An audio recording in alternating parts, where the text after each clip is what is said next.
What's up, nerds? So I finished Star Trek Discovery, Season 3, Episode 7, which is entitled Unification 3. And this harkens back to Star Trek, the original series, for Unification Part 1 and Part 2, which was like a two-parter, obviously. And it was basically like Spock tried to bring together the Vulcans and the Romulans because they're pretty much the same species, but a little bit different. So he was trying to bring them back together. There we go. So this episode was so boring. I've said it the last, well, before I get started, I just want to say real quick that if you like what I do here and you enjoy independent content here on YouTube, please consider subscribing to my channel. YouTube is going to do their annual old bot purge and old account cleanse, and there usually is a little bit of collateral damage, so I please ask that you like, share, and subscribe, and I thank you in advance. So let's get back to this. So when it came to I've said this in every single review for this season because I liked Season 1, I liked Season 2, and then after Season 2 I found out that they stole the storyline for Season 1, which really is annoying. I don't like that at all. I hate when people do that, and then Season 2 wasn't as good as Season 1, but, you know, whatever. So, I'm a little annoyed with this season because it is super boring. It's all about the burn, and yet we literally haven't found out anything about the burn, except for that all the starships in warp at that time went and everything, and they thought it was, you know, all at once, but it wasn't. And now we're finding out that in this episode that it all happened like, there had to be an origin because it all happened like milliseconds after each other, 1/10 of a second or whatever, and it doesn't matter. Anyways.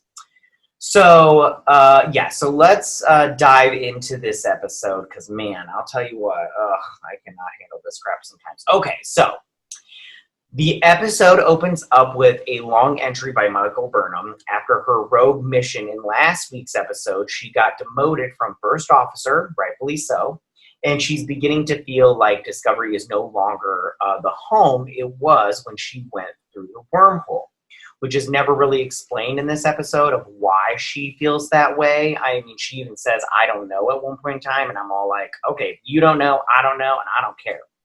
So then she finds solace in Book, who is subtly encouraging her to leave the ship and travel the stars with him, which just means she can keep getting that sweet D, but we have to travel the universe together. You know what I'm saying? Wink, wink. You want that diet Idris Elba D, you know what I'm saying? So this whole season has been about finding the cause of the burn, like I said before, which she continues to investigate alongside Tilly, who tells Michael that she put her in a rough position in the last episode, and they have this heart-to-heart, and it's so stupid and everything. I mean, like, it's so stupid. I don't understand. It doesn't matter. Anyways,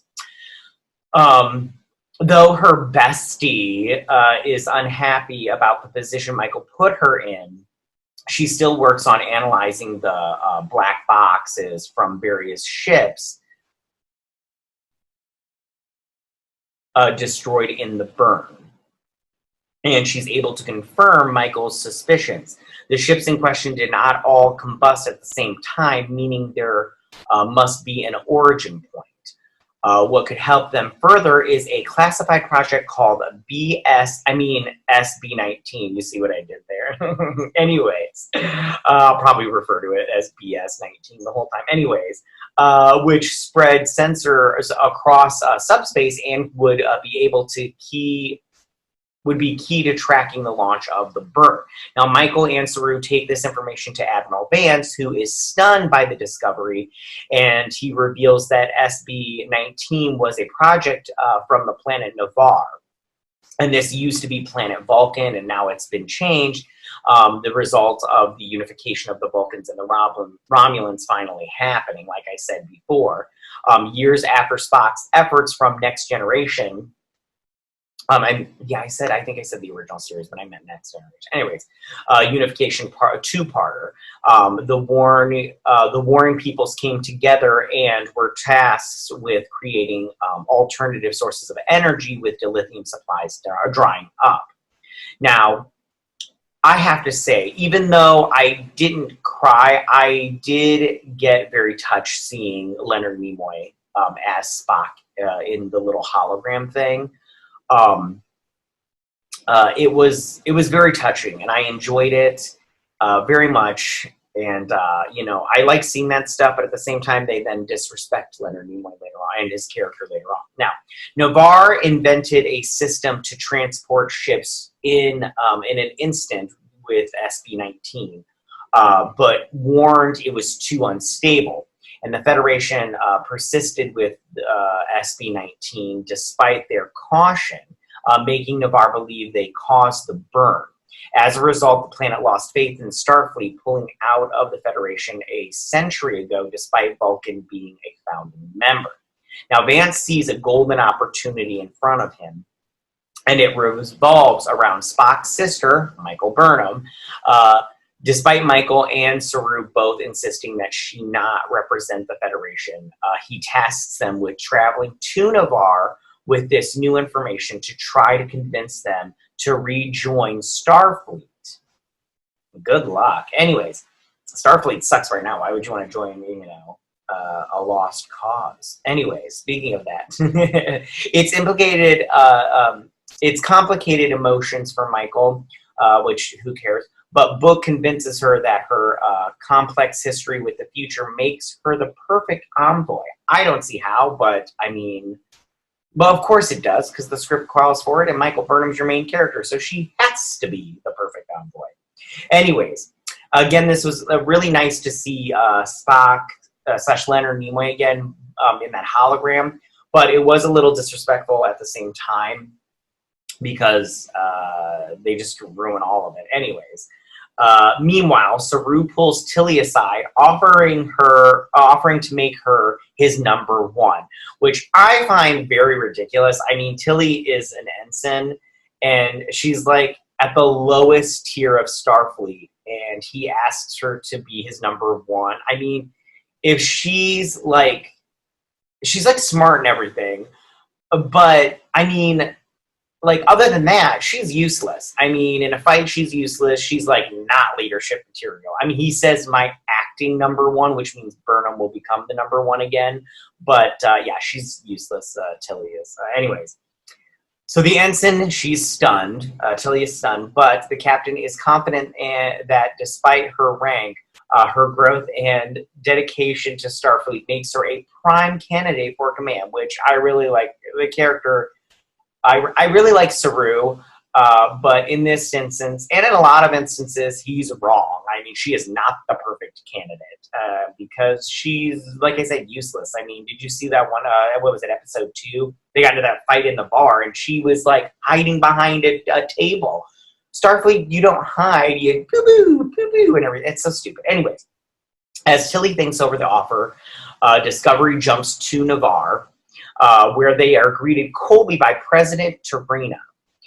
Much like their trip to Earth 4 episodes ago, the ship is immediately denied their request for data and turned away. But Michael jumps in with her Vulcan knowledge, invoking Takal Naket, a philosophical form where she must defend her theory in front of a science institute. And this is all with using like logic and evidence and everything, which we'll soon get into. That gets thrown out the door because it's all about your feelings, how you feel, and everything, which that part makes no sense also.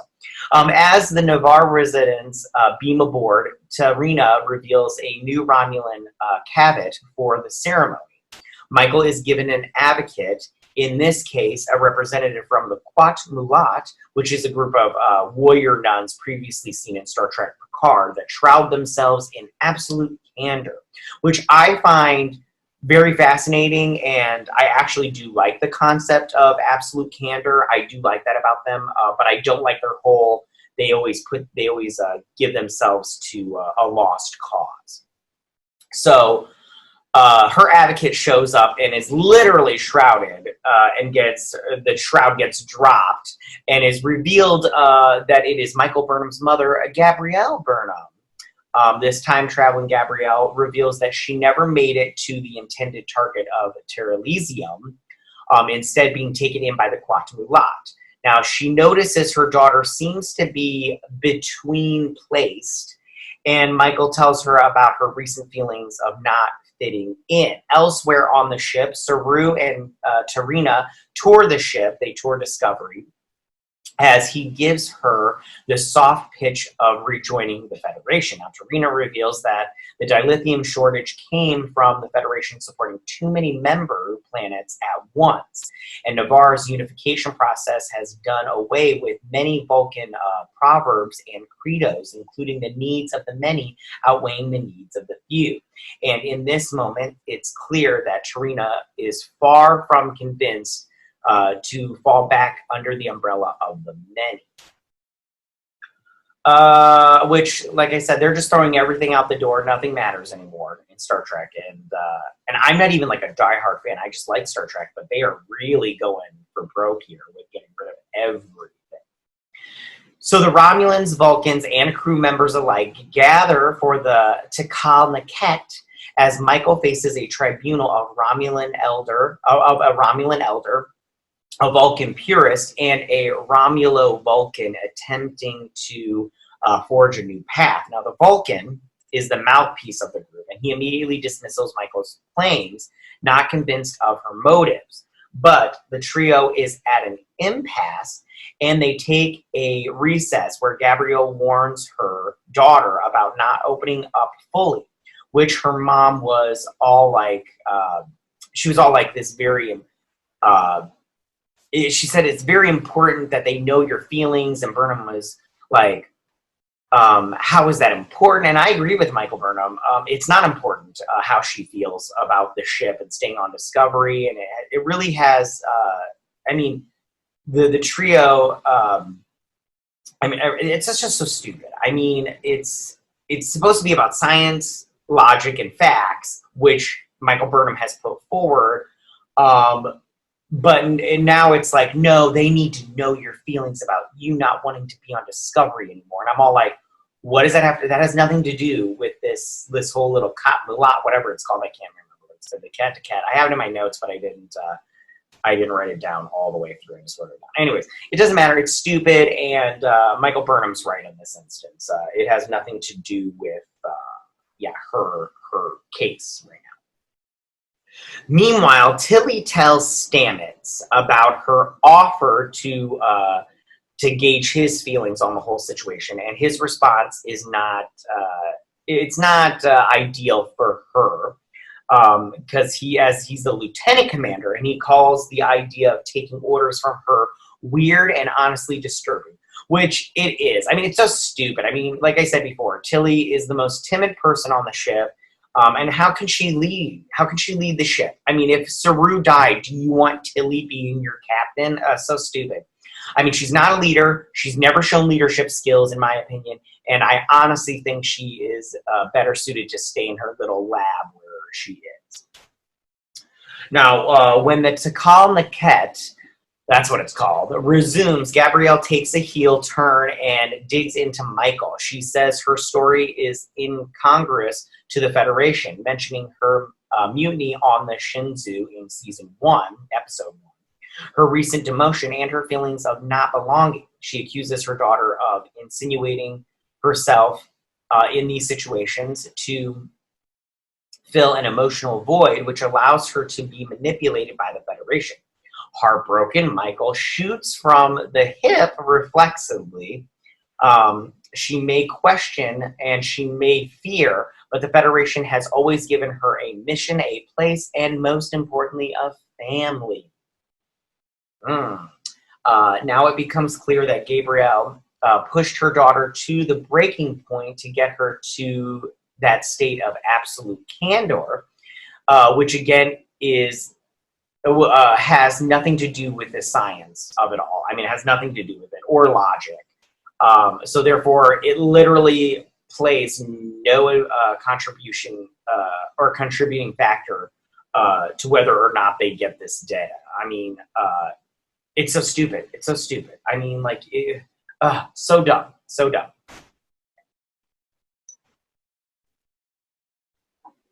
Sorry, I just got to cleanse the palate. Anyways, unfortunately, that doesn't necessarily help their situation. Things come to a tense standoff when the Romulans and Vulcans disagree about offering the SB-19 data.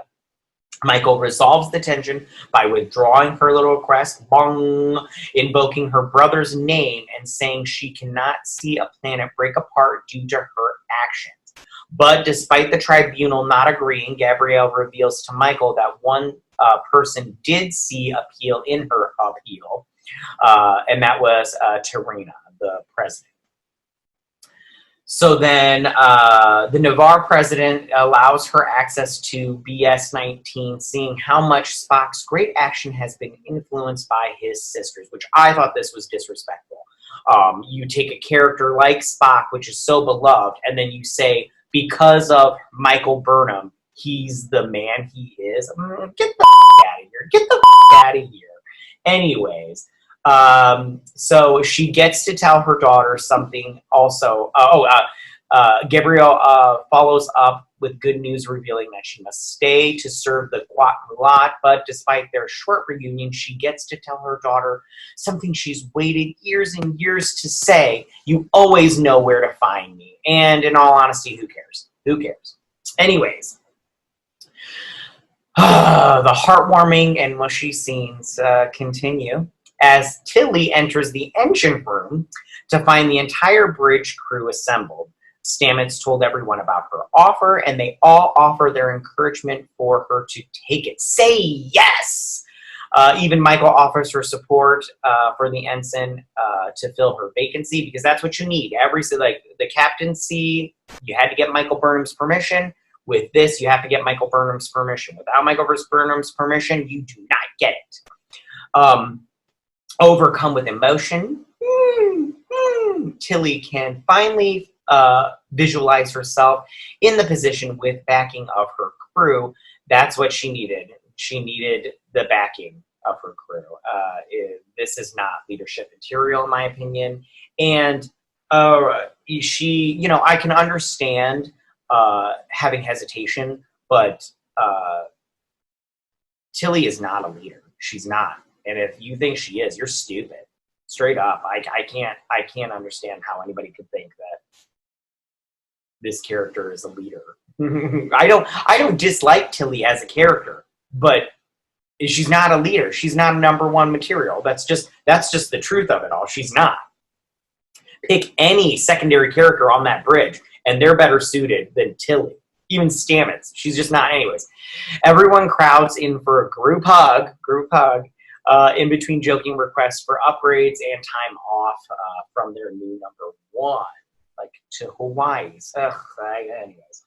So Saru sends Tarina off as she thanks him for his support and reveals she may even consider re-entering the Federation in good time. Meanwhile, Micheal and Book come back together for probably some more sexy time, and he immediately senses she not only got the data, but doesn't want to leave Discovery. She has a renewed sense of purpose, saying she belongs with the crew. Book is not sure whether that leaves him or where that leaves him, though for the moment he's happy to stay as Micheal feels like home. Feels like home to me. Anyways, she reciprocates the emotion, and the two look out of Book's ship as they zoom further and further out to space that surrounds them. So that's the episode. And like I said before, it's boring. This season is so boring. It's boring from episode 1 to now. And the next episode, there's some spaceship battles, which I love. I love the spaceship battles. But I think what's going to happen is there's going to be a lot of talking. And then the spaceship battle is going to be a small portion of it. Like, not even that big a deal. And that part bothers me. I just wish they would just... and you got Giorgio. She's got this weird thing with her face. I don't know what's going on there. I have a feeling it has something to do with that white guy from like a couple episodes ago, or last episode. It doesn't matter. Anyways, or a couple episodes ago. The guy that like had the glasses and he interviewed her. Anyways. But this episode was super boring. And I mean, like I said, we're no further to the burn. And I have a feeling the burn is just going to be so stupid. It's going to be like a nothing burger. It's, you know, it's going to be so stupid.